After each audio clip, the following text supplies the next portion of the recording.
છોટાઉદેપુર જિલ્લાના બોડેલી નગરમાં જમ્મુ કાશ્મીરના પહેલગામમાં 26 નિર્દોષ નાગરિકો ઉપર થયેલ હુમલાના વિરોધમાં સજ્જડ બંધ તમામ સમાજના લોકો તરફથી બોડેલી નગરને સજ્જડ બંધ રાખવામાં પૂરેપૂરો સહકાર મળ્યો। આ સમગ્ર ઘટનાની વિગતો જુઓ સ્પેશિયલ અહેવાલ મધ્ય ગુજરાત ન્યૂઝ ચેનલ પર રિપોર્ટર હૈદર પઠાણ સાથે। છોટાઉદેપુર જિલ્લાના બોડેલી નગરમાં આજ શનિવારે શાંતિપૂર્ણ રીતે ભારતીય પ્રજાનું દિલ દુભાવનારી ઘટના સામે સમાજના તમામ વર્ગો એકજૂથ થયા હતા।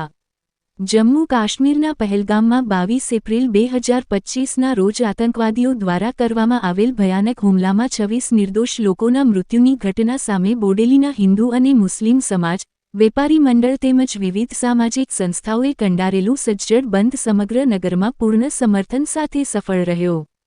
અત્રે ઉલ્લેખનીય છે કે બોડેલી નગરના તમામ વેપારીઓએ દેશપ્રેમ દર્શાવતા પોતાની દુકાનો સ્વેચ્છાએ બંધ રાખી આતંકવાદી કૃત્યો સામે વિરોધ નોંધાવ્યો હતો। નગર શાંત અને ગંભીર માહોલ વચ્ચે બંધ રહ્યો અને લોકોના હૃદયમાં દેશભક્તિના ભાવ ઉઠી રહ્યા હતા। આ અવસરે વકીલ શ્રી લલિતચંદ્ર રોહિતે જણાવ્યું હતું કે આવો ક્રૂર આતંકવાદી હુમલો દેશની શાંતિ અને એકતા ભંગ કરવાનો ઘાતક પ્રયાસ છે, પરંતુ ભારતની જનતા અને સમગ્ર સમાજ એકત્રિત રહીને આવા દુષ્કૃત્યોનો મજબૂત રીતે સામનો કરશે। શહીદ થયેલા દેશવાસીઓને શ્રદ્ધાંજલિ અર્પણ કરીએ છીએ અને સરકાર પાસે માંગ કરીએ છીએ કે આ હુમલામાં સામેલ દોષિતોને કડકમાં કડક સજા આપવામાં આવે।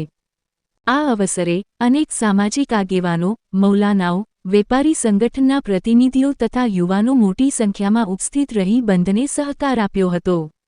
આવો સમાજનો એકતાનો આ પ્રકારનો ઉદાહરણ આજે બોડેલીમાં જોવામાં મળ્યો, જ્યાં ધર્મ જાતિથી ઉપર ઉઠી દેશ માટે એકમાત્ર ભાવના સાથે લોકો એક મંચ પર આવ્યા હતા।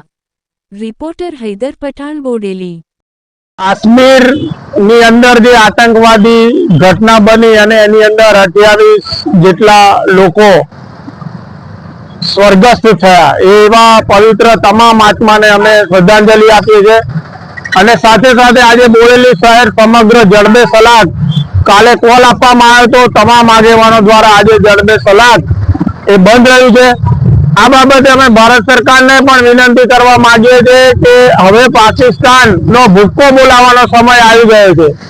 હવે ના પાણી બંધ કરવું જોઈએ કે એ બધી બાબતો તો ડિપ્લોમેસી રહી, પરંતુ અત્યારે જે લોકોની અંદર એક આક્રોશ છે કે આજે ખભે ખભો મિલાવી અને આજે ભારત સરકાર સાથે તમામ ભારત દેશનો નાગરિક ઉભા રહ્યા છે। એવા સંજોગોની અંદર માનનીય વડાપ્રધાન શ્રી અને માનનીય ગૃહમંત્રી શ્રીને વિનંતી છે કે આ પાકિસ્તાનનો ભૂક્કો બોલાવી અને આતંકવાદી ને પૂરા નાબૂદ કરી દેવા જોઈએ। આ કાશ્મીરનો જે મુદ્દો છે ખૂબ સળગતો છે।